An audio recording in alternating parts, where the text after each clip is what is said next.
विद्यार्थ्यांनो नमस्कार. लक्षात घ्या, आपण जर नवी मुंबई महानगरपालिका यामध्ये असिस्टंट कमिशनर म्हणजे सहाय्यक आयुक्त या पदाकरिता जर फॉर्म भरला असेल तर तुम्हाला परीक्षेमध्ये जो सिलेबस त्यांनी दिला आहे त्यावर तुम्हाला 60 प्रश्न विचारले जाणार आहे. बाकीचे जे प्रश्न आहेत ते मराठी, इंग्लिश, सामान्य आणि बुद्धिमत्ता यावर 40 प्रश्न विचारले जातील. एकूण 100 प्रश्न असणार आहेत 200 गुणांसाठी आणि वेळ जो आहे तो आहे 2 तास. तर जो टेक्निकल सिलेबस आहे म्हणजे परीक्षेचे 60 प्रश्न विचारले जात आहेत त्याचा एकदा सिलेबस बघूयात.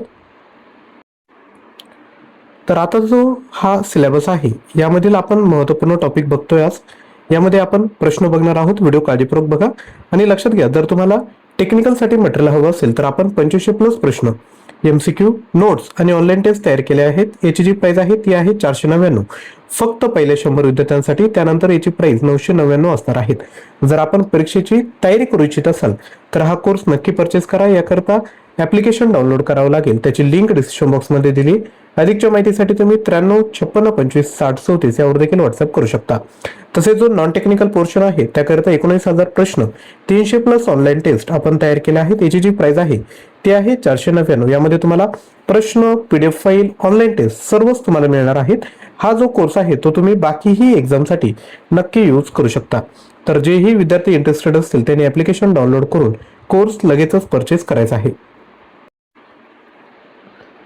तर आजच्या व्हिडिओला सुरुवात करूया. सर्वात पहिला प्रश्न आहे, महाराष्ट्र प्रादेशिक नियोजन व नगररचना अधिनियम कोणत्या वर्षी आहे?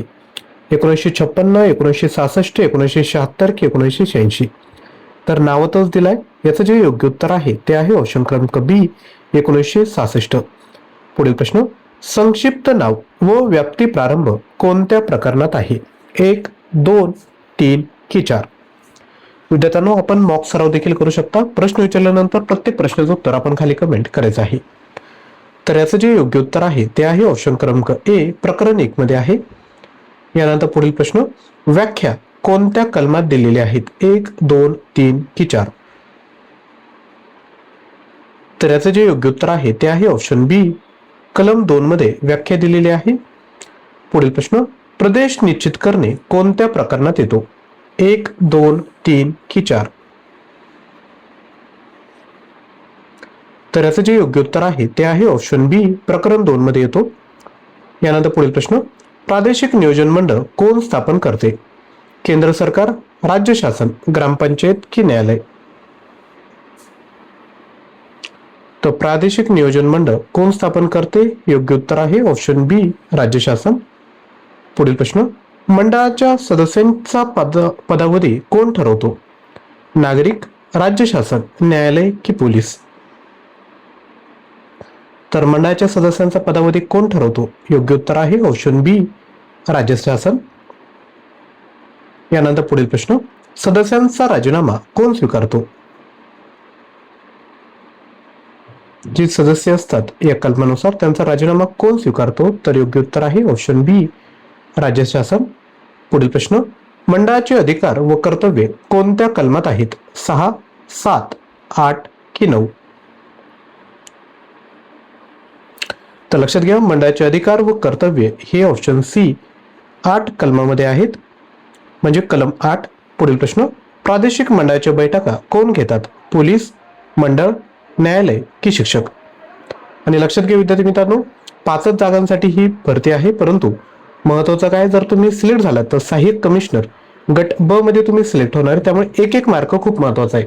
आपण जे प्रश्न तयार केले तो पूर्ण अधिनियमांचा अभ्यास करून या ठिकाणी प्रश्न तयार केलेत. अधिनियमांच्या तुम्हाला नोट्स आणि MCQ हे देखील या ठिकाणी मिळणार आहेत. 500 रुपये प्राइस आहे. तर नक्की विद्यार्थ्यांनो परचेस करायचं आहे. प्रादेशिक मंडळाच्या बैठका ह्या ऑप्शन क्रमांक बी मंडळ घेत असतो. पुढील प्रश्न, प्रादेशिक मंडळाचा खर्च कोण भागवतो?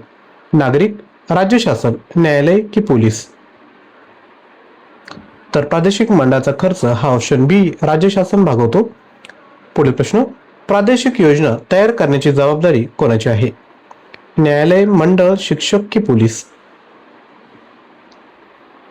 तर प्रादेशिक योजना तयार करण्याची जबाबदारी ही मंडळाची असते. पुढील प्रश्न, प्रादेशिक योजना मंजुरीसाठी कोणाकडे सादर होते? संसद, राज्य शासन, ग्रामसभा की जिल्हाधिकारी? तर प्रादेशिक योजना मंजुरीसाठी राज्य शासनाकडे सादर केले जातात. पुढील प्रश्न, प्रादेशिक योजना प्रसिद्ध कोण करतो? पोलीस, राज्य शासन, न्यायालय की शिक्षक? तर याचे जे योग्य उत्तर आहे ते आहे ऑप्शन बी, राज्य शासन. पुढील प्रश्न, जमिनीच्या वापरामध्ये बदल कोण नियंत्रित करतो? नागरिक, शासन, पोलीस की शिक्षक? आणि विद्यार्थ्यांनो, चॅनलला अवश्य सबस्क्राईब करायचंय. डेली बेसिसवर आम्ही तुमच्यासाठी असेच व्हिडिओ घेऊन येणार आहोत. जर चालू घडामोडीची तयारी करायची असेल तर daily current affair hub Marathi हे जे युट्यूब चॅनल आहे त्याला तुम्ही सबस्क्राईब करा, ज्यावर डेली सकाळी 6 वाजता आपण चालू घडामोडींचे व्हिडिओ स्पष्टीकरणासह घेऊन येत असतो. त्या चॅनलला अवश्य सबस्क्राईब करा आणि डेली येणारे व्हिडिओ बघा. परीक्षेत चालू घडामोडींचे तुमचे मार्क जाणार नाही. तर जमिनीच्या वापरामध्ये बदल हा शासन नियंत्रित करतो. पुढील प्रश्न, प्रादेशिक योजनेची फेर तपासणी कोण करतात? तर प्रादेशिक योजनेची फेर तपासणी ही ऑप्शन बी, नियोजन मंडळ करतात. यानंतर पुढील प्रश्न, विकास योजना कोणत्या प्रकरणात आहे? प्रकरण 2, प्रकरण 3, प्रकरण 4 की प्रकरण 5? तर विकास योजना ह्या ज्या आहेत त्या ऑप्शन बी, प्रकरण 3 मध्ये आहेत. पुढील प्रश्न, विकास योजना तयार करण्याचा उद्देश कोण घोषित करतो? तर विकास योजना तयार करण्याचा उद्देश हा ऑप्शन क्रमांक बी, नियोजन प्राधिकरण घोषित करतो. पुढील प्रश्न, नगर रचना अधिकारी कोण आहे? शिक्षक, अधिकारी, न्यायाधीश की पोलीस? तर नगर रचना अधिकारी हे अधिकारी आहेत. पुढील प्रश्न, सर्वेक्षण का केले जाते? शिक्षणासाठी, जमीन वापरासाठी, आरोग्यासाठी की उद्योगासाठी? तर हे जे सर्वेक्षण केले जाते ते केले जाते जमीन वापरासाठी. पुढील प्रश्न, विकास योजनेचा मसुदा कोण तयार करतो? नागरिक, नियोजन प्राधिकरण, पोलीस की शिक्षक? तर विकास योजनेचा मसुदा हे ऑप्शन बी, नियोजन प्राधिकरण तयार करतात. तर विद्यार्थी मित्रांनो, पुढील व्हिडिओमध्ये आपण बाकीचे प्रश्न कव्हर करणार आहोत. जर तुम्हाला मटेरियल हवं असेल तर ऍप्लिकेशन डाउनलोड करून परचेस करायचं आहे. अधिकच्या माहितीसाठी तुम्ही 93 56 25 60 34 वर व्हॉट्सअप करू शकता. टेक्निकल आणि नॉन टेक्निकल दोन्ही मटेरियल आहेत, दोन्ही परचेस करा. परीक्षेत तुम्हाला फायदा होईल. परीक्षेचा अभ्यासाचा एक टाइम टेबल तयार करून घ्या आणि त्या पद्धतीने अभ्यास जर केला तर नक्की त्या ठिकाणी तुम्ही पोस्ट काढू शकता. आजचा व्हिडिओ आवडला असेल तर नक्की लाईक करा, शेअर करा आणि चॅनलवर नवीन असाल तर चॅनल सबस्क्राईब करा. थँक्यू.